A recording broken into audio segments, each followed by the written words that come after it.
ಕುರುಕ್ಷೇತ್ರದ ಘನಘೋರ ಯುದ್ಧದಲ್ಲಿ ಕೌರವರ ನಾಶದ ನಂತರ ಗಾಂಧಾರಿಯ ಶಾಪ ಮತ್ತು ಕೃಷ್ಣನ ಅಂತಿಮ ದಿನಗಳು ಹೇಗಿತ್ತು ಎಂಬುದರ ಬಗ್ಗೆ ಈ ವಿಡಿಯೋದಲ್ಲಿ ತಿಳಿದುಕೊಳ್ಳೋಣ ಬನ್ನಿ.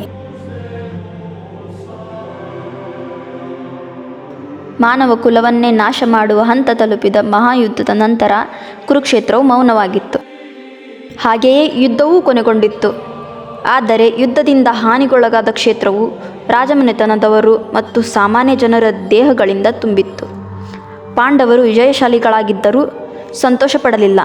ಯುದ್ಧದಿಂದ ಉಂಟಾದ ವಿನಾಶವು ಅವರನ್ನು ಛಿದ್ರಗೊಳಿಸಿತು ಮತ್ತು ಸಹಾಯದ ಅಗತ್ಯವಿರುವ ಬದುಕುಳಿದವರಿಗಾಗಿ ಅವರನ್ನು ಯುದ್ಧಭೂಮಿಯಲ್ಲೇ ಹುಡುಕಲು ಪ್ರಾರಂಭಿಸಿದರು.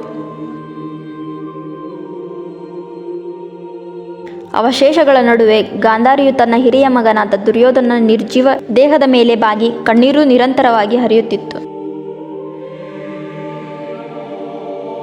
ಪಾಂಡವರು ಮತ್ತು ಶ್ರೀಕೃಷ್ಣನು ಗೌರವವನ್ನು ಸಲ್ಲಿಸಿ ಸಂತಾಪ ಸೂಚಿಸಿದರು.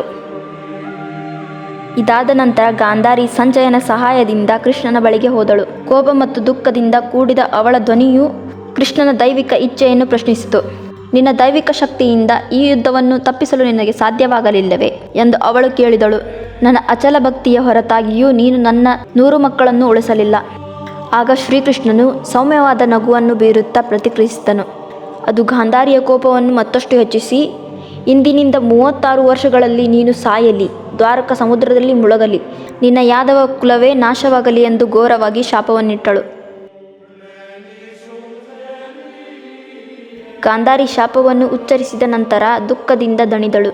ಅವಳ ಕೋಪವು ಕೃಷ್ಣನ ಪಾದಗಳಿಗೆ ಬೀಳುತ್ತಿದ್ದಂತೆ ಕಣ್ಮರೆಯಾಯಿತು. ಕೃಷ್ಣನು ನಗುತ್ತಾ, ಅಮ್ಮ ಎಂದು, ನಿನ್ನ ನಿಜವಾದ ಭಕ್ತಿಯಿಂದ ಮಾತ್ರವಲ್ಲದೆ ಕಾಲ ಕಳೆದಂತೆ ಭವಿಷ್ಯದಲ್ಲಿ ನೆರವೇರಲಿ ಎಂದು ಆಶಿಸುತ್ತೇನೆ.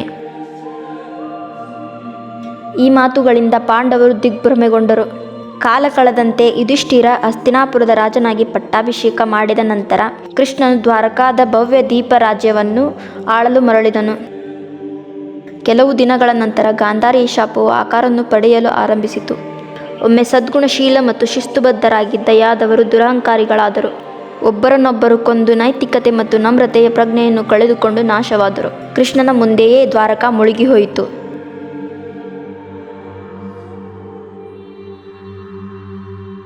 ದಿನಗಳು ಕಳೆದಂತೆ ಕೃಷ್ಣನು ನಶ್ವರ ಪ್ರಪಂಚದಿಂದ ನಿರ್ಗಮಿಸುವ ಬಗ್ಗೆ ಯೋಚಿಸಲು ಪ್ರಾರಂಭಿಸಿದನು.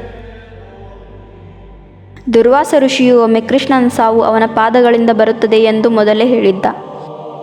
ಕೆಲ ದಿನಗಳು ಕಳೆದ ನಂತರ ಕೃಷ್ಣನು ಮರದ ಕೆಳಗೆ ಧ್ಯಾನದಲ್ಲಿ ಮಲಗಿದ್ದಾಗ ಜರ ಎಂಬ ಬೇಟೆಗಾರನು ಕೃಷ್ಣನ ಪಾದವನ್ನು ಜಿಂಕೆಯ ಪಾದವೆಂದು ತಪ್ಪಾಗಿ ಭಾವಿಸಿ ಗದೆಯ ಶಾಪಗ್ರಸ್ತ ತ್ರಿಕೋನ ತುಂಡಿನಿಂದ ಮಾಡಿದ ಮಾರಕ ಬಾಣವನ್ನು ಕೃಷ್ಣನ ಪಾದಕ್ಕೆ ಹೊಡೆದನು. ತನ್ನ ತಪ್ಪನ್ನು ಅರಿತುಕೊಂಡು ಬೇಟೆಗಾರನು ಕ್ಷಮೆಗಾಗಿ ಕೃಷ್ಣನ ಬಳಿಗೆ ಧಾವಿಸಿ ಬಂದನು. ಕೃಷ್ಣನು ಅವನನ್ನು ಸಮಾಧಾನಪಡಿಸಿ ಅವನ ಸಾವು ಪೂರ್ವನಿರ್ಧರಿತ ಮತ್ತು ಅನಿವಾರ್ಯ ಎಂದು ವಿವರಿಸಿದನು. ಕೃಷ್ಣನು ಆ ಬೇಟೆಗಾರನನ್ನು ಕ್ಷಮಿಸಿ ತನ್ನ ಮರ್ತ್ಯ ಜೀವನವನ್ನು ಕೊನೆಗೊಳಿಸಿ ವೈಕುಂಠಕ್ಕೆ ತೆರಳಿದನು.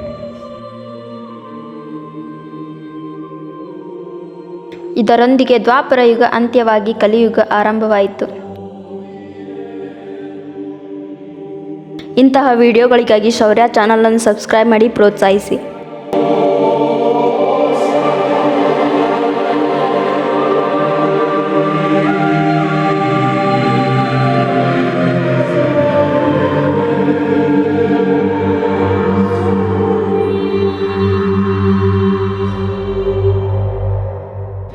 No.